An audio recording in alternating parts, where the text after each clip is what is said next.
ನಮಸ್ತೆ ಎಲ್ಲರಿಗೂ ಕೂಡ ಒಂದೇ ಥರ ಚಿಕನ್ ತಿಂದು ತಿಂದು ಬೇಜಾರಾಗಿದೆಯಾ? ಹಾಗಾದ್ರೆ ಹರಿಯಾಲಿ ಚಿಕನ್ ಕಬಾಬ್ ಮಾಡಿ ನೋಡ್ರಿ. ಮತ್ತೆ ಮತ್ತೆ ಮಾಡ್ತೀರಿ. ಏನೆಲ್ಲ ಬೇಕು ನೋಡ್ಕೊಂಡು ಬರೋಣ ಬನ್ನಿರಿ.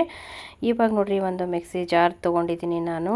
ಹರಿಯಾಲಿ ಚಿಕನ್ ಕಬಾಬ್ ಮಾಡೋಕ್ಕೆ ಏನೆಲ್ಲ ಬೇಕು ಅಂತ ನೋಡೋಣ ಬರ್ರಿ. ಹಸಿ ಮೆಣಸಿಕಾಯಿ ತೊಗೊಂಡಿದ್ದೀನಿ. ನಮಗೆ ಎಷ್ಟು ಖಾರ ಬೇಕು ಅಷ್ಟು ಹಸಿ ಮೆಣಸಿಕಾಯಿ ಹಾಕ್ಕೋಬೇಕು ಖಾರಕ್ಕಾಗಿ. ಹಾಗೆ ಹಸಿ ಶುಂಠಿ ಹಸಿ ಎಲ್ಲ ಹಾಕಬೇಕು. ಕಟ್ ಮಾಡಿ ಇಟ್ಕೊಂಡಿದ್ದೆ ಅದನ್ನು. ಇವಾಗ ಬೆಳ್ಳುಳ್ಳಿ ಹಾಕ್ತಾಯಿದ್ದೀನಿ ನೋಡಿರಿ. 2 ಗಡ್ಡೆ ಬೆಳ್ಳುಳ್ಳಿ ಸುಲ್ಕೊಂಡಿದ್ದೆ ನಾನು. ಅದನ್ನು ಕೂಡ ಮಿಕ್ಸಿ ಜಾರಿಗೆ ಹಾಕ್ತಾಯಿದ್ದೀನಿ. ಸ್ವಲ್ಪ ಕೊತ್ತಂಬರಿ, ನಮಗೆ ಎಷ್ಟು ಬೇಕೋ ಅಷ್ಟು ಕೊತ್ತಂಬರಿ ಹಾಕ್ಕೋಬೇಕು. ಹಾಗೆ ಮತ್ತು ಆಮೇಲಿಂದ ಪುದೀನ ಬೇಕು ನೋಡಿರಿ. ಪುದೀನ ಕೂಡ ಹಾಕಬೇಕು. ಪುದೀನ ಹಾಕಿದ್ರೆ ಫ್ಲೇವರು ಇರುತ್ತೆ, ಬಾಯಿಗೆ ರುಚಿನೂ ಕೊಡುತ್ತಾ. ಹಾಗಾಗಿ ಪುದೀನ ನಾನು ಸ್ವಲ್ಪ ಜಾಸ್ತಿನೇ ಹಾಕ್ಕೋತೀನಿ. ಹರಿಯಾಲಿ ಚಿಕನ್ ಕಬಾಬ್ ಮಾಡೋದು ತುಂಬ ಈಸಿ ಅದ ನೋಡಿರಿ. ಇವತ್ತು ನಾನು ತೋರಿಸ್ತಾ ಇದ್ದೀನಿ. ಮತ್ತೆ ಮತ್ತೆ ಮಾಡಿ ತಿನ್ನಬೇಕು ಅನಿಸುತ್ತಾ ನೋಡಿರಿ. ಆಮೇಲಿಂದ ಪಾಲಕ್ ಕೂಡ ಬೇಕು. ಇದಕ್ಕೆ ಕಲರು ಕೂಡ ಕೊಡುತ್ತಾ, ಆಮೇಲಿಂದ ರುಚಿನೂ ಇರುತ್ತೆ. ಅದನ್ನು ಪಾಲಕ್ ನಿಮ್ಗೆ ಎಷ್ಟು ಬೇಕೋ ಅಷ್ಟು ಹಾಕ್ಕೋಬೇಕು. ಸ್ವಲ್ಪ ಕಡಿಮೆ ಹಾಕ್ಕೊಂಡ್ರೆ ಒಳ್ಳೆಯದು. ಇವಾಗ ಪಾಲಕ್ ಹಾಕೋದನ್ನು ತೋರಿಸ್ತಾ ಇದ್ದೀನಿ ನೋಡಿರಿ ನಾನು. ಆಮೇಲಿಂದ ಇನ್ನೇನು ಬೇಕಪ್ಪ ಅಂದ್ರೆ ಸ್ವಲ್ಪ ಮೆಣಸು ಬೇಕು. ಮೆಣಸಿನ್ಕಾಯಿ ಸ್ವಲ್ಪ ಖಾರ ಕಡಿಮೆ ಇರ್ತಾವೆ, ಅದಕ್ಕಾಗಿ ಸ್ವಲ್ಪ ಮೆಣಸು ಹಾಕ್ಕೋಬೇಕು, 1 ಸ್ಪೂನ್ದಷ್ಟು. ಇವಾಗ ಮೆಣಸು ಹಾಕಿದ ಮೇಲೆ ಇನ್ನೇನು ಹಾಕಬೇಕು ಅಂದರೆ ಸ್ವಲ್ಪ ಜೀರಿಗೆ ಹಾಕ್ಕೋಬೇಕು ನೋಡಿರಿ. ಜೀರಿಗೆ ಹಾಕಿಬಿಟ್ಟು ಇನ್ನೇನಿಲ್ಲ ಹಾಕೋದು ಎಲ್ಲ ಮುಗೀತು. ಇದನ್ನು ರುಬ್ಕೊಂಬಂದರೆ ಮುಗೀತು ನೋಡಿರಿ. ಇವಾಗ ರುಬ್ಬಿ ತಂದೆ, ಮಸಾಲೆ ಎಲ್ಲ ರೆಡಿ ಆಯಿತು. ನಾನು 1 kg ಚಿಕನ್ನ ತೊಗೊಂಡಿದ್ದೀನಿ. ರುಬ್ಬಿರೋ ಮಸಾಲೆನೆಲ್ಲ 1 kg ಚಿಕನ್ಗೆ ಹಾಕಿ ಇವಾಗ ಮತ್ತು ಮುಂದೆ ಏನೆಲ್ಲ ಮಸಾಲೆ ಹಾಕ್ತೀನಿ ಅಂತ ನೋಡೋಣ ಬರ್ರಿ. ಇವಾಗ ಮಿಕ್ಸಿ ಜಾರಲ್ಲಿರೋದೆಲ್ಲ ಅದನ್ನು ಸಂದಗೆ ನಾವು ಬಳ್ಕೊಂಡು ಹಾಕ್ಕೋಬೇಕು. ಅದನ್ನು ಆಮೇಲಿಂದ ತೊಗೋತೀನಿ ನಾನು. ಇವಾಗ ನೋಡಿರಿ ಅರ್ಧ ಕಪ್ಪಷ್ಟು ಮೊಸರನ್ನು ತೊಗೊಂಡಿದ್ದೀನಿ ನಾನು. ಗಟ್ಟಿ ಮೊಸರನ್ನು ತೊಗೊಂಡಿದ್ದೀನಿ ಅರ್ಧ ಕಪ್ಪಷ್ಟು. ಇದಕ್ಕೇನು ಮೊಟ್ಟೆ ಹಾಕಬೇಕಂತೇನಿಲ್ಲರಿ, ನಾವು ಮೊಟ್ಟೆ ಹಾಕೋದೇನು ಬೇಕಾಗಿಲ್ಲ. ಇವಾಗ ನೋಡಿರಿ ನಾನು ಕಾರ್ನ್ಫ್ಲೋರ್ ಹಾಕೋದನ್ನು ತೋರಿಸ್ತಾ ಇದ್ದೀನಿ. ಕಾರ್ನ್ಫ್ಲೋರು ನಿಮ್ಗೆ ಎಷ್ಟು ಬೇಕು ನೋಡ್ಕೊಂಡು ಹಾಕಿರಿ. ಜಾಸ್ತಿನೂ ಆಗಬಾರ್ದು, ಕಡಿಮೆನೂ ಆಗಬಾರ್ದು. ನಾನೊಂದು 2 ಸ್ಪೂನಷ್ಟು ಹಾಕ್ಕೊಂಡಿದ್ದೀನಿ. ಚಿಕನ್ 1 kg ಚಿಕನ್ ಐತಿ, ಅದಕ್ಕೆ ಎಷ್ಟು ಬೇಕೋ ಅಷ್ಟು ಹಾಕ್ಕೊಂಡಿದ್ದೀನಿ.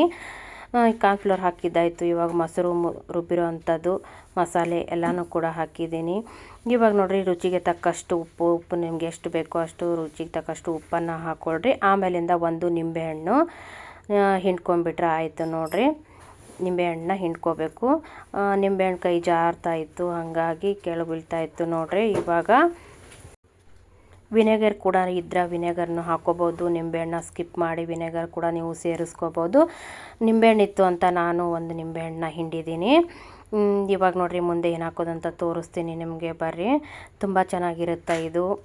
ಹರಿಯಾಲಿ ಚಿಕನ್ ಕಬಾಬ್ ಭಾರಿ ಮಸ್ತಾಗಿರುತ್ತೆ. ಮನೆಯಲ್ಲೇ ಮಾಡ್ಕೋಬೋದು ನಾವು. ಇದನ್ನ ನೀಟಾಗಿ ಕಲಿಸ್ಬಿಟ್ಟು ಅರ್ಧ ಗಂಟೆ ನೆನೆ ಹಾಕಿದ್ರೆ ಉಪ್ಪು ಖಾರ ಎಲ್ಲ ಚೆಂದಾಗಿ ಹಿಡಿಯುತ್ತೆ. ಆಮೇಲೆ ಇದಕ್ಕೆ ಖಾರ ಜಾಸ್ತಿ ಇರಲ್ಲ, ಹಾಗಾಗಿ ಮಕ್ಕಳು ಕೂಡ ತುಂಬ ಇಷ್ಟಪಟ್ಟು ಇದನ್ನು ತಿಂತಾರೆ. ಒಂದೇ ಥರ ತಿಂದು ಬೇಜಾರಾಗಿದ್ದರೆ ಇದನ್ನು ಮಾಡ್ಕೋಬೋದು ನೋಡಿರಿ. ಇವಾಗ ಗರಂ ಮಸಾಲ ಹಾಕ್ಕೋತಾ ಇದ್ದೀನಿ ನಾನು. 1-2 ಸ್ಪೂನ್ದಷ್ಟು ಗರಂ ಮಸಾಲನ ಸೇರಿಸ್ಕೋತಾ ಇದ್ದೀನಿ ನಾನು. ಇವಾಗ ಎಲ್ಲನೂ ಹಾಕಿ ಕಲಸಿ ಒಂದು ಅರ್ಧ ಗಂಟೆ ಇಟ್ಟರೆ ಸಾಕ್ರಿ. ಉಪ್ಪು ಖಾರ ಚೆಂದಾಗಿ ಹಿಡಿದಿರ್ತೈತಿ. ಇವಾಗ ನೋಡಿರಿ ಮತ್ತೊಂದು ಸ್ವಲ್ಪ ನಾನು ಅರಿಶಿಣ ಪುಡಿ ಹಾಕ್ಕೋತಾ ಇದ್ದೀನಿ. ಇದು ಅರಿಶಿಣ ಪುಡಿ ಹಾಕೋದು ನಿಮ್ಮಿಷ್ಟ, ಹಾಕ್ಬೋದು ಇಲ್ಲ ಸ್ಕಿಪ್ ಕೂಡ ಮಾಡ್ಬೋದು ನೀವು. ನಾನು ಅರಿಶಿಣ ಪುಡಿನ ಹಾಕ್ತಾಯಿದ್ದೀನಿ. ಆಮೇಲಿಂದ ಸ್ವಲ್ಪ ಚಿರೋಟಿ ರವೆ ಹಾಕ್ತಾಯಿದ್ದೀನಿ ನೋಡಿರಿ. ಚಿರೋಟಿ ರವೆ ಇಲ್ಲ ಅಕ್ಕಿ ಹಿಟ್ಟು, 2ರಲ್ಲಿ 1 ನಾವು ಹಾಕೋಬೋದು. ನಾನು ಚಿರೋಟಿ ರವೆನ ಮಿಕ್ಸ್ ಮಾಡ್ಕೋತಾ ಇದ್ದೀನಿ. ಹಾಕಿಬಿಟ್ಟು ಇವಾಗ ಎಲ್ಲ ಮಸಾಲೆನ ಹಾಕಿದ್ದಾಯಿತು. ಕೈಯಿಂದನೇ ಚೆಂದಾಗಿ ಕಲಿಸ್ಬೇಕು. ಆಮೇಲಿಂದ ದೊಡ್ಡ ಪಾತ್ರೆನೇ ತೊಗೋಬೇಕು ನಾವು. ಹಾಗಾಗಿ ನಾನು ಕೂಡ ದೊಡ್ಡದು ಬೊಗೋಣಿ ತೊಗೊಂಡಿದ್ದೆ. ಕಲ್ಸೋಕೆ ಈಜಿ ಆಗುತ್ತೆ ಮತ್ತು ಚೆಂದಾಗಿ ಅದು ಎಲ್ಲ ಕಲಿಸ್ಬೋದು. ಆಮೇಲಿಂದ ನೆನೀತದ ಎಲ್ಲನೂ ಕೂಡ. ಸಣ್ಣದಿತ್ತಂದ್ರೆ ಸರಿಯಾಗಿ ನಮಗೆ ಕಲ್ಸೋಕ್ಕಾಗಲ್ಲ ಅಂತ ನಾನು ದೊಡ್ಡದೇ ತೊಗೊಂಡಿದ್ದೆ. ಕೈಯಿಂದನೇ ನಾವೆಲ್ಲ ಚೆಂದಾಗಿ ಅದನ್ನು ಕಲಿಸ್ಕೋಬೇಕು ನೋಡಿರಿ. ಎಲ್ಲ ಮಿಕ್ಸ್ ಮಾಡ್ಕೋಬೇಕು, ಉಪ್ಪು ಖಾರ ಎಲ್ಲ ಹಿಡಿಯೋ ಥರ ಹಿಡಿದ್ಮೇಲೆ ಆಮೇಲಿಂದ ಅರ್ಧ ಗಂಟೆ ಇದನ್ನು ತೆಗೆದು ಫ್ರಿಜ್ಜಲ್ಲಿ ಇಟ್ಟರೆ ಸಾಕು. ಅರ್ಧ ಗಂಟೆ ಇಡಲೇಬೇಕು ನಾವು ಇದನ್ನು. ಈಗ ನೋಡಿರಿ ಇಟ್ಟಾಯಿತು. ನಾನು ಫ್ರಿಜ್ಜಿಂದ ತೊಗೊಂಡು ಬಂದಿದ್ದೀನಿ. ಒಂದು ಬುಟ್ಟಿಲಿ ಹಾಕಿ ಇಟ್ಟಿದ್ದೆ ನಾನು. ಹೆಂಗೆ ಬಂದೈತೆ ನೋಡಿರಿ. ಇವಾಗ ಗ್ಯಾಸ್ ಮೇಲೆ ಒಂದು ಕಡಾಯಿ ಇಟ್ಟಿದ್ದೀನಿ. ಕಡಾಯಲ್ಲಿ ಎಣ್ಣೆ ಹಾಕಿದ್ದೀನಿ. ಎಣ್ಣೆ ಕೂಡ ಕಾಯ್ದೈತಿ.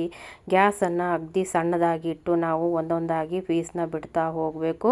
ಜೋರಾಗಿಟ್ವಿ ಅಂದ್ರೆ ಇಲ್ಲಾಂದ್ರೆ ಎಲ್ಲ ಬಿಡ್ತೈತಿ, ಮಸಾಲೆ ಎಲ್ಲ ಬಿಡ್ತದ. ಇಲ್ಲಪ್ಪ ಅಂತಂದ್ರೆ ತಳ ಹಿಡಿಕೋತದ, ಆ ಥರ ಎಲ್ಲ ಪ್ರಾಬ್ಲಮ್ ಆಗುತ್ತೆ. ಸಣ್ಣಗೆ ಒಂದೊಂದಾಗಿ ಬಿಡ್ತಾ ನಿಧಾನಕ್ಕೆ ನಾವು ತಿರುವಿ ಹಾಕೋತ ಕಬಾಬನ್ನು ನಾವು ಕರಿಬೇಕು ನೋಡಿರಿ. ಎಣ್ಣೆ ಇವಾಗ ಬಿಸಿಯಾಗಿತ್ತು, ಅದಕ್ಕೆ ನಾನು ಇವಾಗ ಒಂದೊಂದೇ ಪೀಸ್ನ ಹಾಕೋದನ್ನು ನಿಮ್ಗೆ ತೋರಿಸ್ತಾ ಇದ್ದೀನಿ ನೋಡಿರಿ.